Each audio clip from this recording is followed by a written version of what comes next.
ঘৰলৈ গ'লে মোৰ এইটোৱে অৱস্থা থাকে, একদম ঘৰৰ কামে মোক মানে আহৰি নাপাওঁ মই ঘৰৰ কামৰ পৰা। আৰু এই ৰুমটোৰ অৱস্থা দেখিছে নহয়, এই ৰুমটোতে মানে আমি টাইলছ লগাওঁতে টাইলছবোৰ থৈছিলোঁ আৰু যিমানখিনি বাহিৰৰ ৰুমৰ বস্তু এই ৰুমটোতে ভৰাই দিছিলোঁ। টাইলছ লগোৱাও হৈ গ'ল, বহুত দিনে পাৰ হ'ল, কিন্তু এই ৰুমটোহে ঠিক ঠাক কৰা নাছিলে আৰু ধূলিৰে কি ভৰ্তি হৈ আছিলে। মই বোলো নহ'ব, কোনোবা আলহী আহিলেও থাকিবলৈ দিবলৈ ৰুম এটা নাইকিয়া আছে। মই ইয়াক ক'লোঁ এই ৰুমৰ টাইলছবোৰ আঁতৰাই দিবলৈ আৰু ৰুমটো আজি মই চাফা কৰোঁ। এয়া বস্তু বাহিনী ঠিক ঠাক কৰি মেলি বিছনা চাদৰখন পাৰি লৈছোঁ, কাপোৰো সলাই লৈছোঁ। মানে বহুত বেছি দেৰি মেখেলা চাদৰ পিন্ধি ইমানখিনি কাম কৰিব নোৱাৰা হৈ যাওঁ। আৰু এই ৰুমটো যেতিয়া চাফা চিকুণ হৈ যায় তাৰপিছতে মনটো এনেই ভাল লাগে। আৰু চাওকচোন এই লেতেৰা ৰুমটো মই খুব ধুনীয়াকৈ ঠিক ঠাক কৰি ল'লোঁ। আৰু চোফাযোৰ পুৰণা হৈছে যদিও এইযোৰ চাগে মই ভাবিছোঁ মানে যিমান দিন থাকে থাকিব, কাৰণ ৰুমটো যিমান দিন চলিব। তাৰপিছতে ইয়াৰ ৰুমটো ধুনীয়াকৈ ঠিক ঠাক হৈ গ'লগৈ। আৰু দেখিছে নহয়, লেতেৰা ৰুম এটা চাফা কৰি থ'লে কিমান মানে ভাল লাগে।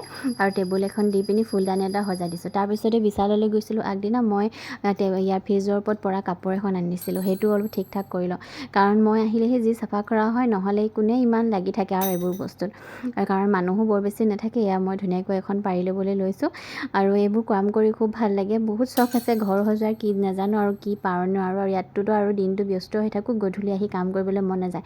কিন্তু তাত যিহেতু ৰাতিপুৱাৰ পৰা থাকোঁ, সেইকাৰণে খুব কাম কৰা হয়। আৰু ইয়াত ধুনীয়াকৈ ঠিক ঠাক কৰি ল'লোঁ। এইটো মানি প্লেণ্ট মই বহুত আগতে লগাইছিলোঁ। তাৰপিছতে সন্ধিয়াৰ কাপোৰবোৰ জাপিলৈ হ'ল, ভতিজাটো আহি ইটো সিটো কথা কৈ আছে মোক, মানে ভনীয়েকৰ খেলনাবোৰ সি খেলি থাকেহি।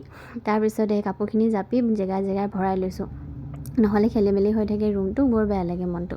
আৰু এইবাৰ আমি কি কৰিলোঁ, 2টা গডৰেজ 2টাৰ নামত ভগাই লৈছোঁ। এইবাৰ চাওঁ কোনে কিমান গডৰেজ লেতেৰা কৰিব পাৰে। তাৰপিছত এয়া বিশাললৈ গৈছিলোঁ যে, মোৰ ভাইফোঁটৰ কাৰণে মালে গিফ্ট আনি দিছিলোঁ।